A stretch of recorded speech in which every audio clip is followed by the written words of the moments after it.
नमस्कार, आकाशवाणी से दोपहर समाचार के साथ मैं कनकलता।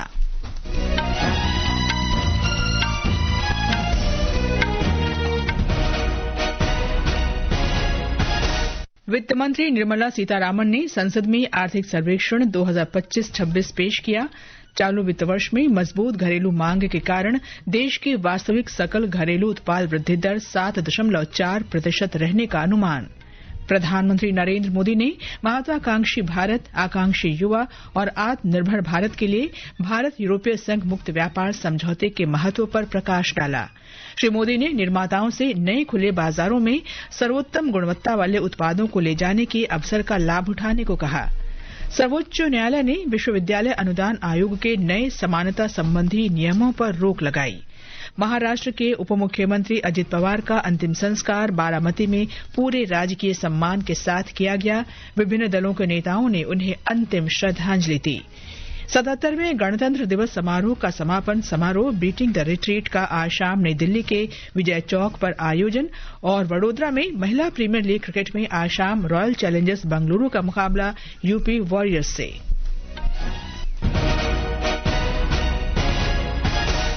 अब समाचार विस्तार से। देश में वित्त वर्ष 2025-26 में वास्तविक सकल घरेलू उत्पाद वृद्धि दर 7.4% रहने का अनुमान है। वित्त वर्ष 2026-27 में वृद्धि दर 6.8 से 7.2% के बीच रह सकती है। यह अनुमान आज संसद में केंद्रीय मंत्री निर्मला सीतारामन द्वारा पेश आर्थिक सर्वेक्षण में व्यक्त किया गया। I rise to lay on the table a copy each of the following papers: Economic Survey 25-26, Economic Survey 25-26 Statistical Appendix। आर्थिक सर्वेक्षण के अनुसार भारतीय अर्थव्यवस्था ने वित्त वर्ष 2025-26 में वृद्धि की मजबूत गति को बनाए रखा है। पहले अग्रिम अनुमानों के अनुसार वास्तविक जीडीपी वृद्धि दर 7.4% रहने का अनुमान है, जिसमें घरेलू मांग का महत्वपूर्ण योगदान है। निजी उपभोग और पूंजी निर्माण से वृद्धि को समर्थन मिल रहा है, जबकि आपूर्ति पक्ष में सेवाओं का योगदान प्रमुख बना हुआ है। विनिर्माण गतिविधि मजबूत हुई है और कृषि क्षेत्र ने स्थिरता प्रदान की है। सर्वेक्षण में कहा गया है कि भू राजनीतिक तनाव और प्रमुख अर्थव्यवस्थाओं में व्यापार व्यवधानों के कारण वैश्विक आर्थिक माहौल अनिश्चित बना हुआ है। हालांकि निकट भविष्य में वैश्विक आर्थिक गतिविधियों में प्रतिकूल परिस्थितियों के बीच भी स्थिरता दिखी है, लेकिन अंतर्निहित कमजोरियां बनी हुई हैं, जिनमें उच्च राजकोषीय दबाव, खंडित आपूर्ति श्रृंखलाएं और रणनीतिक उद्देश्यों के लिए आर्थिक नीतिगत साधनों पर बढ़ती निर्भरता शामिल है। आर्थिक सर्वेक्षण के अनुसार देश का हाल का आर्थिक प्रदर्शन दर्शाता है कि वैश्विक उथल पुथल के बावजूद व्यापक आर्थिक स्थिरता और वृद्धि को बनाए रखा जा सकता है। अनुकूल मॉनसून परिस्थितियों के सहयोग से वित्त वर्ष 2025-26 में कृषि और संबद्ध गतिविधियों की वृद्धि 3.1% रहने का अनुमान है। औद्योगिक गतिविधियों में गति मजबूत बनी रहने की संभावना है, जिसे जीएसटी के युक्तिसंगत होने और मांग के अनुकूल स्थितियां बनने से बल मिलेगा। सर्वेक्षण में कहा गया है कि उपभोक्ता मूल्य सूचकांक पर आधारित कुल महंगाई दर घटकर 1.7% रह गई है, जिसका मुख्य कारण सब्जियों और दालों की कीमतों में सुधार रहा है। सर्वेक्षण के अनुसार मुद्रास्फीति की स्थिति अनुकूल बने रहने का अनुमान है। आनंद और भूपेंद्र की रिपोर्ट के साथ समाचार कक्ष से प्रियंका अरोड़ा।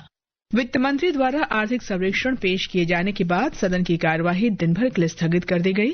सदन की अगली कार्यवाही अब 1 फरवरी रविवार को होगी। इस दिन केंद्रीय बजट 2026-27 पेश किया जाएगा। बजट सत्र का पहला चरण 13 फरवरी तक चलेगा। दूसरा चरण 9 मार्च से 2 अप्रैल तक आयोजित होगा। बजट सत्र के दौरान 30 बैठकें होंगी। प्रधानमंत्री नरेंद्र मोदी ने कहा है कि भारत यूरोपीय संघ मुक्त व्यापार समझौता आत्मविश्वासपूर्ण, प्रतिस्पर्धी और उत्पादक भारत की दिशा में एक महत्वपूर्ण कदम है। बजट सत्र के दूसरे दिन आज नई दिल्ली स्थित संसद भवन परिसर में संवाददाताओं को संबोधित करते हुए श्री मोदी ने ये बात कही। इस क्वार्टर के प्रारंभ में ही भारत और यूरोपियन यूनियन का फ्री ट्रेड एग्रीमेंट आने वाली दिशाएं कितनी उज्जवल है, उसकी एक झलक है। ये free trade for ambitious Bharat है, ये free trade for aspirational youth है, ये फ्री ट्रेड फॉर आत्मनिर्भर भारत है। प्रधानमंत्री ने कहा कि मुक्त व्यापार समझौते से एक नया बाजार खुल गया है और देश के निर्माताओं को इसका लाभ उठाना चाहिए। जब बाजार खुल गया है तो उत्तम से उत्तम क्वालिटी लेकर के बाजार में जाए, और अगर उत्तम से उत्तम क्वालिटी लेकर के जाते हैं तो हम यूरोपियन यूनियन के 27 देशों के खरीदारों के दिल जीत लेते हैं। दशकों तक उसका प्रभाव रहता है। कंपनियों का ब्रांड देश के ब्रांड के साथ नए गौरव को प्रस्थापित कर देता है। श्री मोदी ने कहा कि वर्ष 2047 तक विकसित भारत का लक्ष्य हासिल करने के लिए अगले 25 वर्ष महत्वपूर्ण होंगे। श्री मोदी ने कहा कि कल संसद के दोनों सदनों में राष्ट्रपति का संबोधन देश के 140 करोड़ लोगों के विश्वास की अभिव्यक्ति थी। प्रधानमंत्री ने कहा कि भारत का लोकतंत्र और जनसंख्या विश्व के लिए आशा की किरण है और अब देश आकर्षण का केंद्र बन गया है। भारत की डेमोक्रेसी और भारत की डेमोग्राफी आज दुनिया के लिए एक बहुत बड़ी उम्मीद है। तब इस लोकतंत्र के मंदिर में हम विश्व समुदाय को भी कोई संदेश दें, हमारे सामर्थ्य का, हमारे लोकतंत्र के प्रति समर्पण का, लोकतंत्र की प्रक्रिया के द्वारा हुए निर्णयों का सम्मान करने का ये अवसर है और विश्व इसको जरूर स्वागत भी करता है, स्वीकार भी करता है। भारतीय जनता पार्टी के सांसद और अखिल भारतीय व्यापारी परिसंघ के महासचिव प्रवीण खंडेलवाल ने भारत यूरोपीय संघ मुक्त व्यापार समझौते को ऐतिहासिक बताया है। आकाशवाणी समाचार से बातचीत में उन्होंने कहा कि इस समझौते के माध्यम से देश के लघु उद्योगों और कई ऐसे उत्पादों को जिन्हें अब तक यूरोपीय संघ का बाजार नहीं मिल पा रहा था, अब वो मिल सकेगा। उन्होंने कहा कि आगामी बजट आम आदमी की उम्मीदों पर खरा उतरेगा। पूर्व विदेश सचिव और राज्यसभा सांसद हर्षवर्धन श्रृंगला ने कहा कि भारत यूरोपीय संघ मुक्त व्यापार समझौता बहुत महत्वपूर्ण है क्योंकि देश अमेरिका के उच्च शुल्क से उत्पन्न चुनौतियों का सामना कर रहा है।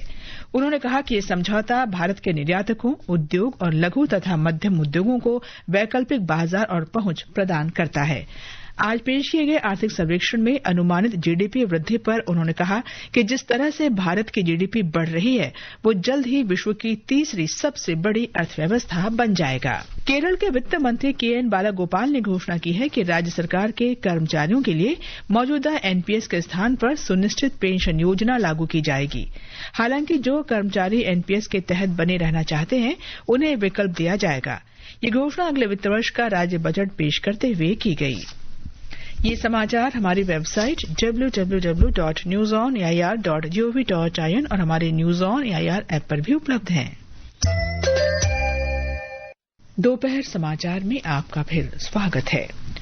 सर्वोच्च न्यायालय ने विश्वविद्यालय अनुदान आयोग यूजीसी के उच्च शिक्षा संस्थानों में समानता संवर्धन नियम 2026 को स्थगित करने का आदेश दिया है। न्यायालय ने नियमों पर कुछ आपत्तियां व्यक्त की जिन्हें सामान्य वर्ग के प्रति भेदभावपूर्ण बताया गया।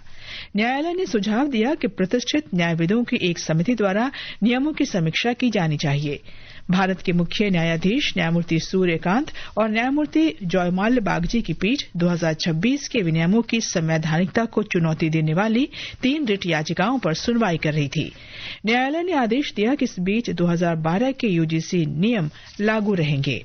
दिल्ली उच्च न्यायालय ने स्पष्ट किया है कि अभिव्यक्ति की आजादी एक मौलिक अधिकार है और इसका उपयोग व्यक्तियों या संगठनों के खिलाफ अपमानजनक अभियानों को उचित ठहराने के लिए नहीं किया जा सकता है। एक रिपोर्ट।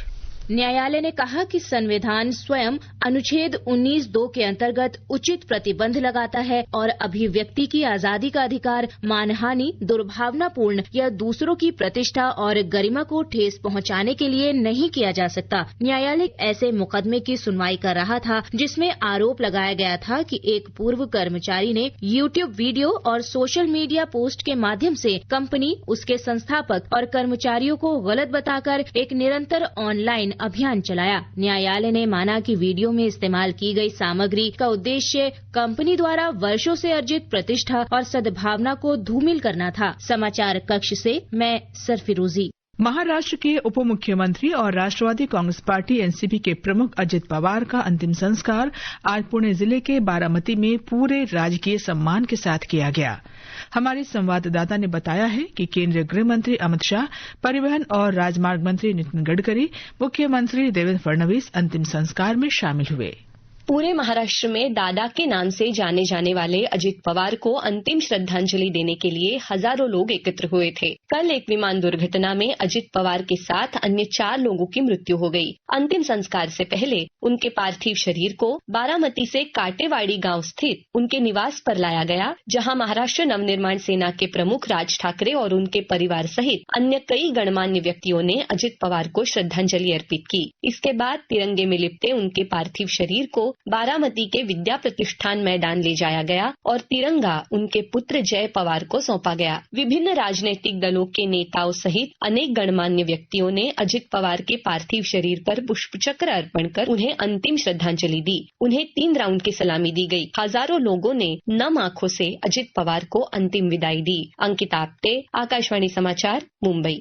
दुर्घटनाग्रस्त विमान का ब्लैक बॉक्स मिल गया है। नागर विमानन मंत्रालय ने बताया है कि विमान दुर्घटना के तुरंत बाद सभी आवश्यक प्रतिक्रिया और जांच तंत्र सक्रिय कर दिए गए थे। मंत्रालय ने कहा कि आगे की जांच तेजी से चल रही है। लोकसभा अध्यक्ष ओम बिरला ने आज सदन को राष्ट्रमंडल अध्यक्षों और पीठासीन अधिकारियों के सम्मेलन CSPOC 2026 के सफल आयोजन की जानकारी दी। उन्होंने बताया कि 14 से 16 जनवरी तक आयोजित 28वां CSPOC सम्मेलन एक बड़ी सफलता साबित हुआ। श्री बिरला ने कहा कि ये सम्मेलन 16 वर्ष के अंतराल के बाद भारत में आयोजित किया गया। ये सम्मेलन 53 राष्ट्रमंडल देशों और 14 अर्धस्वायत्त संसदों के अध्यक्ष और पीठासीन अधिकारियों को एक मंच पर लाता है। मुझे आपको सूचित करते हुए प्रसन्नता हो रही है, इस सम्मेलन में रिकॉर्ड अभी तक CSPO सम्मेलन में हुए देश में सबसे ज्यादा 60 से अधिक पीठासीन अधिकारी और 200 डेलीगेट्स ने इसमें हिस्सा लिया। निर्वाचन आयोग ने पश्चिम बंगाल में मतदाता सूची की विशेष गहन पुनरीक्षण सुनवाई प्रक्रिया को निर्धारित समय सीमा के भीतर पूरा करने के लिए राज्य को प्रतिदिन 7 से 8 लाख मतदाताओं की सुनवाई करने का निर्देश दिया है। राज्य के मुख्य चुनाव अधिकारी के कार्यालय से जिला निर्वाचन अधिकारियों के साथ साथ सुनवाई में शामिल अधिकारियों और कर्मचारियों को निर्देश जारी किए गए हैं। चंडीगढ़ नगर निगम के महापौर चुनाव में भारतीय जनता पार्टी ने शानदार जीत दर्ज की। भाजपा के सौरभ जोशी ने चंडीगढ़ के महापौर पद का चुनाव जीता। गणतंत्र दिवस का समापन समारोह बीटिंग रिट्रीट आज नई दिल्ली के विजय चौक पर आयोजित किया जाएगा। राष्ट्रपति द्रौपदी मुर्मू, उपराष्ट्रपति CP राधाकृष्णन, प्रधानमंत्री नरेंद्र मोदी, रक्षा मंत्री राजनाथ सिंह और अन्य केंद्रीय मंत्री इस अवसर पर उपस्थित रहेंगे। प्रधानमंत्री मोदी ने कहा है कि बीटिंग रिट्रीट समारोह गणतंत्र दिवस समारोह के समापन का प्रतीक है। रक्षा मंत्री राजनाथ सिंह ने कहा कि बीटिंग रिट्रीट समारोह अनुशासित और गरिमापूर्ण परंपरा है। ये समाचार आकाशवाणी से प्रसारित किए जा रहे हैं। ताजा समाचार जानने के लिए आप हमारे social media handle X @AIR News Hindi को फॉलो कर सकते हैं। ये आकाशवाणी है। भारत 31 जनवरी को भारत अरब विदेश मंत्रियों के दूसरे सम्मेलन की मेजबानी करेगा। इसकी अध्यक्षता भारत और संयुक्त अरब अमीरात करेंगे। अरब लीग के अन्य सदस्य देशों के विदेश मंत्री और अरब लीग के महासचिव भी इसमें भाग लेंगे। एमनेस्टी इंटरनेशनल ने बांग्लादेश की अंतरिम सरकार को कड़ी चेतावनी देते हुए उस पर मूलभूत अधिकारों की रक्षा करने में विफल रहने का आरोप लगाया है और अगले महीने राष्ट्रीय चुनाव से पहले सुधारात्मक कार्रवाई करने का आग्रह किया है। बांग्लादेश के मुख्य सलाहकार मोहम्मद यूनुस को लिखे खुले पत्र में एमनेस्टी इंटरनेशनल के महासचिव एग्नेस कैलामार्ड ने कहा है कि अंतरिम प्रशासन जन विश्वास हासिल करने में असफल रहा है। महिला प्रीमियर लीग WPL क्रिकेट में आज शाम गुजरात के कोटम्बे स्थित वडोदरा अंतर्राष्ट्रीय क्रिकेट स्टेडियम में यूपी वॉरियर्स का मुकाबला रॉयल चैलेंजर्स बेंगलुरु से होगा। मैच शाम 7:30 बजे से खेला जाएगा। अंत में मुख्य समाचार एक बार फिर। वित्त मंत्री निर्मला सीतारामन ने संसद में आर्थिक सर्वेक्षण 2025-26 पेश किया। चालू वित्त वर्ष में मजबूत घरेलू मांग के कारण देश की वास्तविक सकल घरेलू उत्पाद वृद्धि दर 7.4% रहने का अनुमान। प्रधानमंत्री नरेंद्र मोदी ने महत्वाकांक्षी भारत, आकांक्षी युवा और आत्मनिर्भर भारत के लिए भारत यूरोपीय संघ मुक्त व्यापार समझौते के महत्व पर प्रकाश डाला। श्री मोदी ने निर्माताओं से नए खुले बाजारों में सर्वोत्तम गुणवत्ता वाले उत्पादों को ले जाने के अवसर का लाभ उठाने को कहा। सर्वोच्च न्यायालय ने विश्वविद्यालय अनुदान आयोग के नए समानता संबंधी नियमों पर रोक लगाई। महाराष्ट्र के उप मुख्यमंत्री अजित पवार का अंतिम संस्कार बारामती में पूरे राजकीय सम्मान के साथ किया गया और 77वें गणतंत्र दिवस समारोह का समापन आज शाम नई दिल्ली में विजय चौक पर बीटिंग रिट्रीट के साथ होगा।